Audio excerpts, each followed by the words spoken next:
আসসালামু আলাইকুম রহমতুল্লাহি ওয়া বারাকাতুহু। জীবন থেকে অনেক কিছুই শিক্ষা নিলাম, শিক্ষা পেলাম। কারণ মানুষের সময় সব সময় একরকম যায় না। হয়তোবা আজকে একটু প্রবলেম আছে, এই প্রবলেম ইনশাআল্লাহ কেটে যাবে, থাকবে না।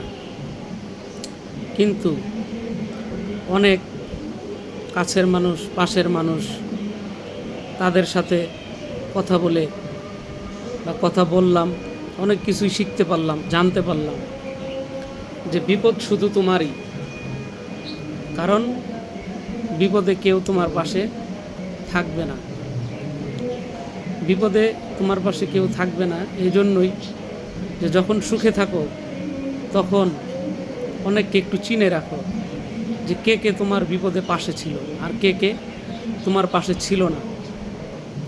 যারা ছিল না তাদেরকে বেশি মনে রাখবা, আর যারা ছিল তাদেরকে ভুলে যাবা। কারণ বিপদে যারা পাশে থাকে না তাদেরকেই মনে রাখার মতো। কারণ তাদেরকেই মনে রাখলে ওখান থেকে তুমি অনেক কিছু শিখতে পারবে, জানতে পারবে, বুঝতে পারবে।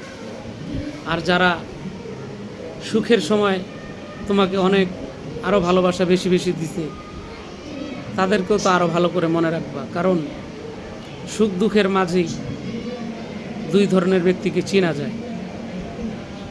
তো বিপদ তো আর সবসময় থাকবে না, বা সমস্যা তো সবসময় থাকবে না।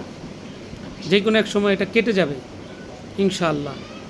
কারণ আল্লাহ তাআলা তো আমাদেরকে সুখের পরেই, দুঃখের পরেই সুখ আছে, এটা জানিয়ে দিয়েছে। তো এই জন্য আমরা যাদেরকে চেনার তাদেরকে চিনে রাখবো ইনশাআল্লাহ। কারণ চিনে না রাখলে তো উপায় নেই, তাদেরকে চিনে রাখলে পরবর্তীতে তাদের থেকে আপনি বেঁচে থাকতে পারবেন ইনশাআল্লাহ। আশা করি সকলে বুঝতে পেরেছেন।